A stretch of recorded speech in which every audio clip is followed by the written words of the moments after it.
Comfort, caring, compassion without a prescription. That describes at-home care. CEO Carlito Vassar joins us now to talk more about at-home care. It's so good to see you. You too. Thank you for having me. We'll talk about the without a prescription first, what that really means. But you call yourself director of nursing as well because you are in fact a nurse. Yes, I own at-home care and I actually provide care through at-home care as a nurse. Everybody who owns at-home care type facilities, they don't necessarily have a background in nursing. They may be CPAs, accountants, people just trying to make money. It makes a difference, doesn't it, that you actually are a nurse? Yes, I've been in healthcare for over 35 years. I've been a nurse for almost 25 years. I hate to date myself, but yes, I've been a nurse. You look fabulous. Well, thank you. And I'm not as old as I look. There it is. There it is. So in our capacity of a nurse owner, home care is viewed differently for us. We are thinking about the holistic approach. Home care includes non-medical services for disabled adults, senior citizens, pediatrics to geriatrics. But for a nurse, our services are viewed as more clinical. So we're looking at how can we make sure that you're getting your medications on time?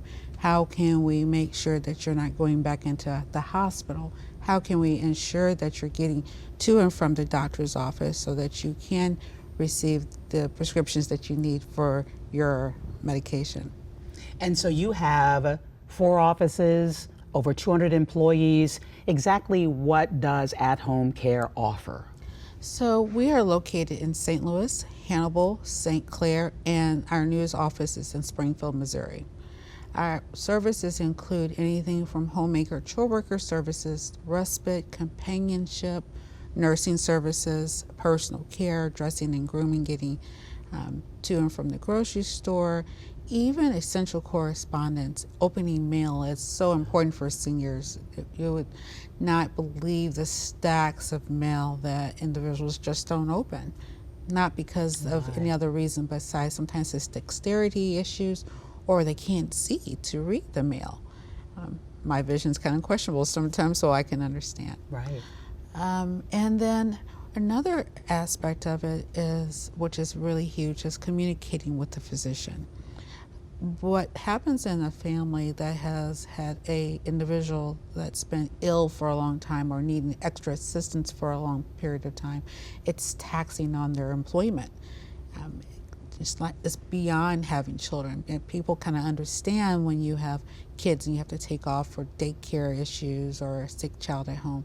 But they're not as understanding when you have to take off for your mother or your father. Not at all, sadly. Yeah. You come alongside, your staff comes alongside the caregiver. Correct. So, and I was with my parents, I'm with them often. My dad is my mother's caregiver. Oh, yeah. We try to give him tips. He does not necessarily take them. He's 88. But what tips do you have for caregivers? Because it is a taxing service. It is a taxing love to provide.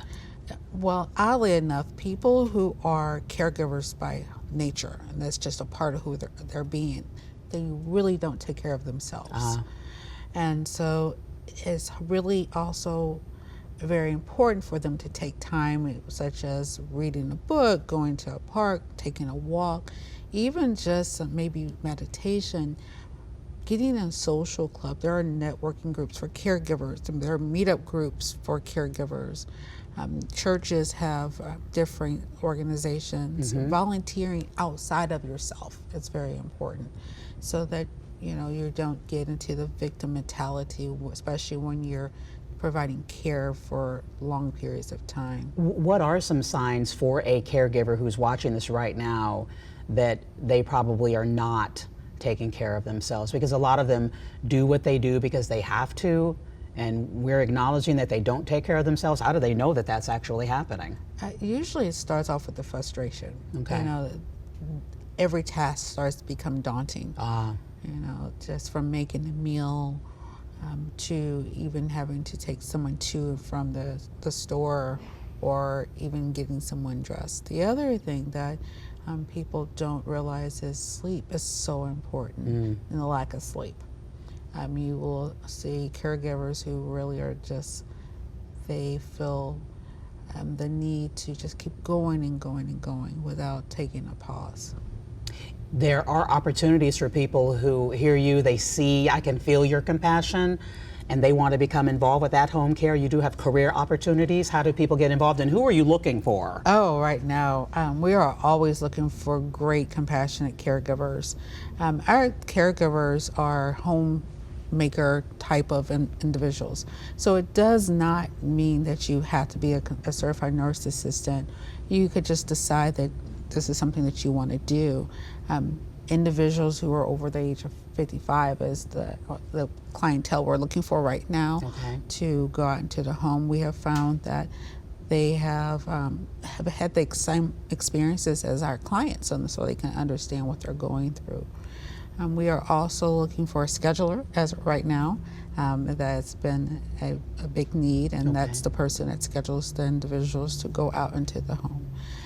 In each of the 4 offices, they have positions for various areas. So you have openings in all of your each of your yes. 4 offices. Our Hannibal office is right now looking for an office manager. So absolute career moves here. Yeah, so. And talk to me too about the individual who you might hire who needs to understand the love yous approach of at-home care. Love yous. So, well, we do always express we're always not the great fit for everyone. So we are looking for, and we can train you on a skill set, but we're looking for character.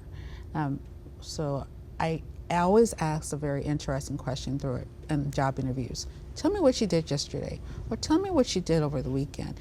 And when you listen to an individual tell you, oh, they went to the grocery store for their neighbor, or they went to the Girl Scout troop meeting as a PTA mom, it lets you know that they do things in the community, and then it also lets you know that they have a caring heart for others. So do not tell Carlita that you went bar hopping. No. You are not going to get the job. That is not who she is looking for. We're looking for the individuals that are probably at the baking cell for their school or their church. Right. Well, this is what we're going to do, Carlita. We're going to take a break and come back because there have been some changes in healthcare in the state of Missouri, and at-home care has responded to those changes, how their service has changed. Carlito Vassar is with us. She is the CEO of At-Home Care.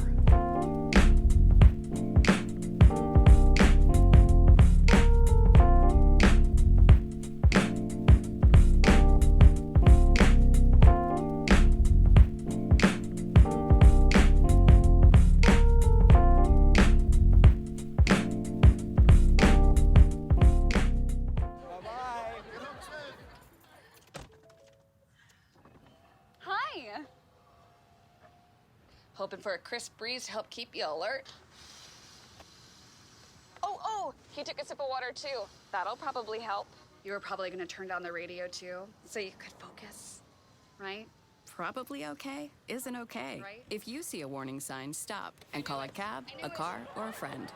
I think the water line is what really drove it home. I blew on him.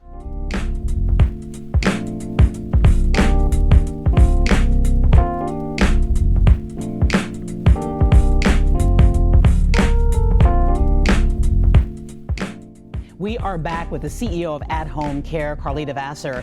I am a nurse first. That guides everything you do, doesn't it? Yes. At-Home Care has been in business for 8 years.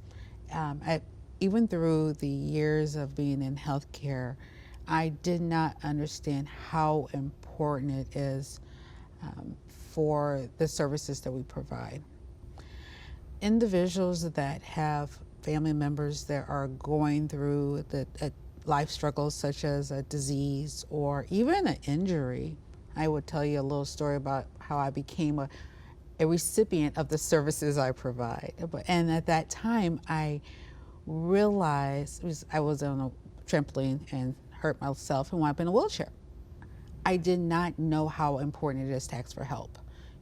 And then also how important it is to understand that when you're providing the care to an individual, that you're not taking away their individuality, their autonomy. And that is so important to point out when talking about caregivers. We have no idea. Those of you who are, going to work today, and some of your coworkers are probably dealing with this, or in my case, my mother has dementia. She had a stroke a year and a half ago, and my father is her caregiver. And I worry so much about them. And I'm not the caregiver, but I'm the daughter. And I've said a lot to my dad. I don't say as much anymore because he pushed back about, are you taking care of yourself? And he was almost offended by the question. And I knew he would not ask for help. So that is one of the main things that you would say to caregivers, is to ask for help. Why is it so hard? It is okay from both sides, from the side of the client or the patient asking for help and knowing it's time to get some help. And as for the caregiver, it's also a challenging time because you feel obligated. The first thing that individuals think of is like, oh, they've done so much for me. She was always there for me. Wow. She was always my support system. And so now it's an obligation. It's not a badge of honor to wear yourself into the grave first. Say that again, Carlita. It is not a badge of honor to wear yourself into the grave. No, it's wow. not. And so That's we stunning. have to have the caregivers understand that you can do a wonderful job, a better job if you take a break for 10, 15 minutes once a day. Just get out the house, go stand at the mailbox a little longer. It doesn't always have to be a long period of time. It's just a breathing moment. Just take some time for yourself. I will share this, that my father said, I'm going to care for my wife until the good Lord calls me home. And all I could say was okay, but what I thought was, well, don't ask the good Lord to call you home because you are not taking care of yourself. Right. Easier to have him call you home early. And then it defeats the purpose of his mission. His mission is to take care of her. Take care of her. And that's the mission of you caregivers, Right. is to take care of this person you love. You've got to take care of yourself in order to do that. Is that a difficult message for the caregivers that your clients that you try to give them? Is that a difficult message for them to receive? Yes. Oddly enough, one of the interesting scenarios that we deal with often is the clients wanting the services and the caregiver or their primary Resisting. caregiver does not want it. They're not ready. It's an admission of failure, isn't it? Or Yes. they're scared to have someone in the home. Which is it? A little of both. Okay. A little of both. But you can work that around their schedules so that you're not in their space often where they're there, and that's the goal. That respite is relief for the family member. It's called respite is relief for the caregiver, not relief for the client. So if we take off the hat of that it's our fault, we're not doing the best that we can do, Right. then the client has a better approach to not being in denial themselves. And do people not think about respite care when a loved one has had an injury, recovering from surgery, coming home? They don't realize that at-home care provides respite care as well? Oh, correct. Yeah.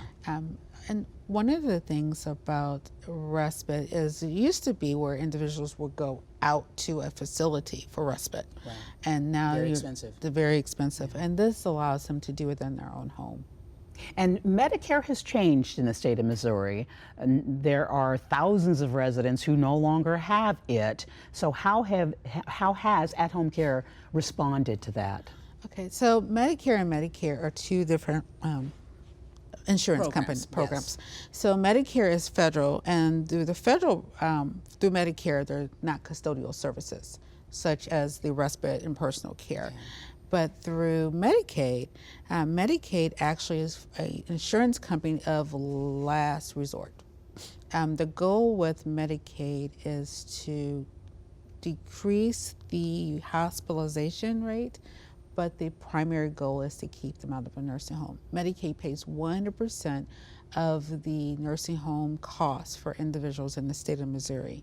If an individual is at home, it actually decreases the amount that the state is responsible for because most people are not needing 24-hour care like they would get in a nursing home. They're just needing maybe 6 or 7 hours a day, somebody to do just kind of like housekeeping, the assisted living activities such as getting dressed, making meals.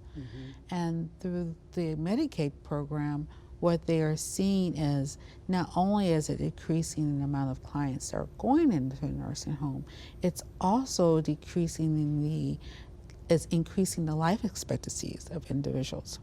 You know, they are receiving the extra compassion and love and support. They're having meals not out of a can. They are getting to their doctor's appointments. They're taking their medication appropriately. They are getting their wound care if there's a situation where an individual has wound care. So as a whole, as a whole state, what has happened is the need has grown so much. And is that because the population? The population. And I meant to say Medicaid, not Medicare, but so the population has, yes. The population has increased. Now, as a whole, what is happening is their budgetary issues. You know, people are aging longer at home, right? And we're living longer, and what they're trying to do is to reduce the budget. Everything's always about reducing the budget. So what at-home care has done through the course of over the last 2 years, with the budget cuts, individuals have lost the time of care that they're receiving. So if they were getting 3 hours a day, now they're down to 1.5 hours a day. Excuse me, my nose is itching. That's okay. So what we have decided to do is to allow every single one of our clients a nurse visit. So even if it's not a part of their care plan, this is something that we do free of charge. Going above and beyond. Going above and beyond. We understand that there are budgetary issues, but we do know that our clients are our priority issue. And so, and it seems that from what we have discussed here, that this also can lead to better care for them overall and not having to go back into the hospital or a nursing home, which was the original goal. Right. Oh, yeah. So our nurses see all kind of things. After an individual might have the chore worker in the home providing the care, but they're not nurses. You know, they are caregivers, you know, just like any other lay person who's taking care of their kids or their neighbor. And so as a nurse, they're seeing clients that have 2 or 3 of the same medications, and they're wondering why they're weak and tired all the time. Right. Or we're seeing outdated medication. You would not believe some of the prescription bottles I've seen in my life. I mean, I'm talking about 1970 and yes. Oh, okay. In the medicine cabinets. So what they are able to do is at that time have the conversation, the real conversation sometimes with the caregivers, having the real conversations with the clients, and even doing education with the aides from our agency. Sometimes there are additional needs that the client has. It's remarkable what you do, and to go above and beyond and provide services at no charge. We're grateful to have you in the community, and so glad you're growing. Yes. Yes, at-home care is growing. CEO Carlito Vassar, thank you so much for joining us. Thank you for having me. At-home care actually covers 40 counties. So for all your caregiver needs and for employment opportunities, go to athomecaremissouri.com or call At Home Care at 314-739-2100.